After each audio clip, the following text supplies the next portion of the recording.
हे guys good morning. आशा करी सबाई खूब भालो आछो। आमार सकाल शुरू हलो सकाल 5:30टाय आमाके रेडी हये जेई करे होक बाड़ी थेके बेरिये जेते हय। 6टार मध्य आमाके पीटी स्टार्ट करते हय। तार मध्य मा एकटु हेल्प करे देय आमाके खाওয়া दाওয়া एबं बैग गोछानोते। सो এই যে আমি চলে আসলাম। ফুল ভিডিওটা কিন্তু এখনো স্টার্ট হয়নি, এবার স্টার্ট হবে। এটা জাস্ট ট্রেলার। গুড মর্নিং সবাইকে। আমাদের লাইফস্টাইলটা কারণ তোমাদের সাথে শেয়ার করার একটাই কারণ, সবাই হয়তো ওপর থেকে দেখে বোঝো যে বডি বানাচ্ছে, এক্সারসাইজ করছে, খাচ্ছে দাচ্ছে, সেরকম কিন্তু কিছু না। এটা কিন্তু প্রচুর একটা ডিসিপ্লিন লাইফ আমাদের। তো আমাদের সব টাইম টু টাইম করতে হয়। দেখো টাইমের মধ্যে আমাদের পিটি করাতে হবে, আবার টাইমের মধ্যে পিটি করিয়ে আমাদের জিমে ঢুকতে হবে, প্লাস খেতে হবে, তারপর খেয়ে আবার বাড়িতে গিয়ে রেডি হয়ে রেস্ট নিতে হবে। প্রচুর কাজ মানে না বললে তোমরা বুঝতেই পারবে না যে এত ডিসিপ্লিন লাইফ। তাই তো সেলিব্রিটিরা তোমরা দেখতেই পাচ্ছ, অনেকে হয়তো দেখেছো, প্রচুর সেলিব্রিটি কিন্তু ফিটনেস লাইনে ঢুকে গেছে। কেউ জিম খুলছে, বড় বড় সেলিব্রিটি মানে বলিউডের সব স্টাররা। কেউ ইকুইপমেন্ট সেল করছে, কেউ নিজের ব্র্যান্ড খুলে নিচ্ছে, কেউ জিম খুলে নিচ্ছে, মানে সব ফিটনেস লাইনে ঢুকে যাচ্ছে। কারণ দেখছে যে ফিটনেস লাইনটা কিন্তু অনেক গ্রো করছে।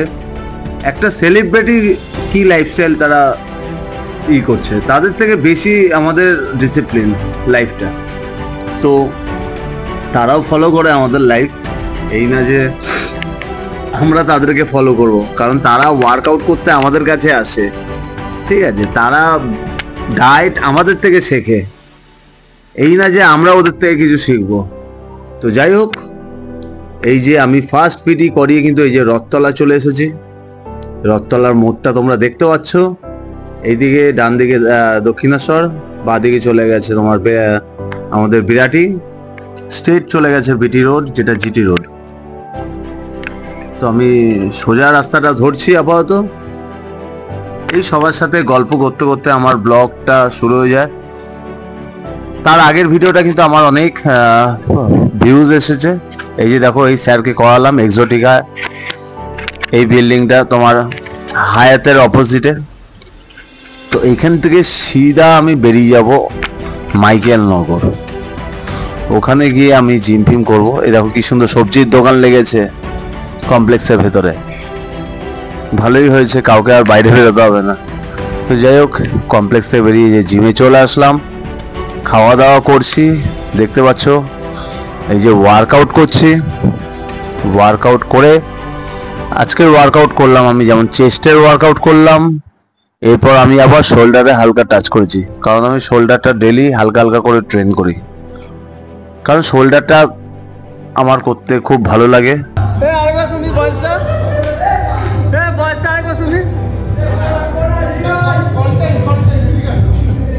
যাই হোক, একটু ইয়ার্কি ফাজলামি হলো। এবার এই কি বলে মাসাল আপটা একটু শেখার চেষ্টা করছি। সাথে দেখো একটা ব্যান্ড নিয়ে নিয়েছি। তো ওয়ার্কআউট খালি লোহা তুললে হবে না, এরকম তোমাদের ওয়ার্কআউটগুলোও শিখতে হবে। তারপর এই যে শোল্ডার ট্রেন করলাম, যেমন এই ফ্রন্ট রেইজ কেবিলে, এটা আমার দারুণ এক্সারসাইজ, প্রচুর এফেক্টিভ একটা এক্সারসাইজ। আশা করি ভিডিওটা তোমাদের ভালো লেগেছে। ভালো লাগলে কিন্তু লাইক কমেন্ট করে, যারা যারা দেখছো অবশ্যই তোমরা লাইক করলে তো বুঝতে পারছি না, কমেন্ট করে যাবে। সো স্নান ফান করে রেডি, এখন আমি খেতে যাবো। আজকের মতন ব্লগ এখানেই শেষ। আশা করি ভালো লেগেছে। ভালো লাগলে লাইক কমেন্ট অবশ্যই করো। সবাই ভালো থেকো, ফাটিয়ে ওয়ার্কআউট করো।